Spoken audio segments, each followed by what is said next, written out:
ಒಮ್ಮೆ 1924ನೇ ಇಸ್ವಿ ಬೆಳಗಾಂ ಕಾಂಗ್ರೆಸ್ ಅಧಿವೇಶನ, ಮಹಾತ್ಮ ಗಾಂಧೀಜಿಯವರು ಬಂದಿರತಕ್ಕಂತ ಸಂದರ್ಭ. ಲಕ್ಷ ಜನ ಸೇರಿದ್ದಾರೆ. ಎಲ್ಲರೂ ಬರೋರು. ಮಹಾತ್ಮಾಜಿ ಊಟದ ವ್ಯವಸ್ಥೆ ಬಹಳ ಚಲೋ ಇತ್ತು, ಊಟದ ವ್ಯವಸ್ಥೆ ಬಹಳ ಚಲೋ ಇತ್ತು. ಎಲ್ಲರೂ ಬರೋರು ಹೇಳೋರು. ಮಹಾತ್ಮ ಗಾಂಧೀಜಿಯವರಿಗೆ ಬಹಳ ಸಂತೋಷ ಆಯ್ತು.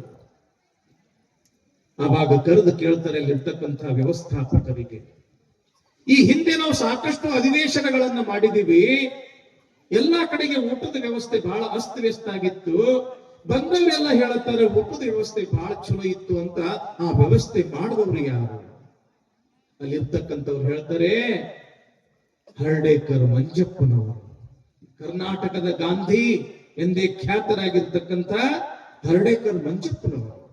ಹಾಗಾದ್ರೆ ಆ ಹರ್ಡೇಕರ್ ಮಂಜಪ್ಪನವರನ್ನ ಕರೆಸ್ರಿ ಅಂತ ತಿಳ್ಕೊಂಡು ಮಹಾತ್ಮ ಗಾಂಧೀಜಿಯವರು ಕರೆಸ್ತಾರೆ. ಕೇಳ್ತಾರೆ, ಏನು ಹರ್ಡೇಕರ್ ಮಂಜಪ್ಪನವರೇ, ಇಲ್ಲಿ ಊಟದ ವ್ಯವಸ್ಥೆ ಲಕ್ಷ ಜನರಿಗೆ ಬಹಳ ಅದ್ಭುತವಾಗಿ ಮಾಡಿದಿರಲ್ಲ, ಇದು ನೀವು ಹೆಂಗ ಮಾಡಿದ್ದೀರಿ? ಯಾರು ಇದಕ್ಕೆಲ್ಲ ನಿಮ್ಗೆ ಪ್ರೇರಣೆ ಅಂದಾಗ ಹರ್ಡೇಕರ್ ಮಂಜಪ್ಪನವರಂತಾರೆ, ಈ ದಾಸೋಹದ ವ್ಯವಸ್ಥೆಯನ್ನ ನಾನು ಅಚ್ಚುಕಟ್ಟು ಮಾಡ್ಲಿಕ್ಕೆ ಯಾರು ಪ್ರೇರಣೆ ಅಂತಂದ್ರೆ ವಿಶ್ವಗುರು ಆಗಿರ್ತಕ್ಕಂತಹ ಬಸವಣ್ಣನವರು ಪ್ರೇರಣೆ. ಅವರ ದಾಸೋಹ ತತ್ವ ನಮಗೆ ಪ್ರೇರಣೆ, ಅವರ ಕಾಯಕ ತತ್ವ ನಮಗೆ ಪ್ರೇರಣೆ, ಅವರ ಸಮಾನತೆಯ ತತ್ವ ನಮಗೆ ಪ್ರೇರಣೆ ಅಂದಾಗ, ಹಾಗಾದ್ರೆ ಈ ಮಹಾತ್ಮ ಬಸವೇಶ್ವರರು ಯಾರು ಅಂತ ತಿಳ್ಕೊಂಡು ಮಹಾತ್ಮ ಗಾಂಧೀಜಿಯವರು ಹರ್ಡೇಕರ್ ಮಂಜಪ್ಪನವರಿಗೆ ಕೇಳಿದಾಗ, ಹರ್ಡೇಕರ್ ಮಂಜಪ್ಪನವರು ಸಂಕ್ಷಿಪ್ತವಾಗಿ ಬಸವಣ್ಣವರ ಬಗ್ಗೆ ಹೇಳ್ತಾರಂತ. ಬಹಳ ಶ್ರದ್ಧೆಯಿಂದ ಮನ ಮುಟ್ಟಿ ಬಸವಣ್ಣವರ ಬಗ್ಗೆ ಕೇಳಿರ್ತಕ್ಕಂತಹ ಗಾಂಧೀಜಿಯವರು ಬಸವಣ್ಣವರ ಬಗ್ಗೆ ಒಂದೆರಡು ಮಾತುಗಳನ್ನ ಹೇಳ್ತಾರೆ. ಬಸವಣ್ಣನವರು ಇಷ್ಟು ದೊಡ್ಡ ವ್ಯಕ್ತಿ ಅನ್ನೋದು ನನಗೆ ಗೊತ್ತಿರಲಿಲ್ಲ. ಬಸವಣ್ಣನವರ ತತ್ವ ಆದರ್ಶಗಳು ಇಂಥವು ಅನ್ನೋದು ನನಗೆ ಗೊತ್ತಿರಲಿಲ್ಲ.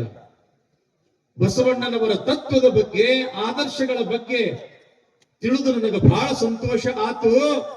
ಯಾರು ಈ ಬಸವಣ್ಣನವರ ತತ್ವ ಆದರ್ಶಗಳ ಬಗ್ಗೆ ನಡೀತಾರೆ, ಈ ಜಗತ್ತು ಯಾವಾಗ ಈ ಬಸವ ತತ್ವಗಳನ್ನು ಅಳವಡಿಸಿಕೊಳ್ತದೆ, ಆವಾಗ ಈ ಜಗತ್ತೇ ಒಂದು ನಂದನವನ ಆಗ್ತದೆ, ಇದೇ ಸ್ವರ್ಗ ಆಗ್ತದೆ ಅಂತಾರೆ ಮಹಾತ್ಮ ಗಾಂಧೀಜಿಯವರು 1924ನೇ ಇಸ್ವಿಯಲ್ಲಿ.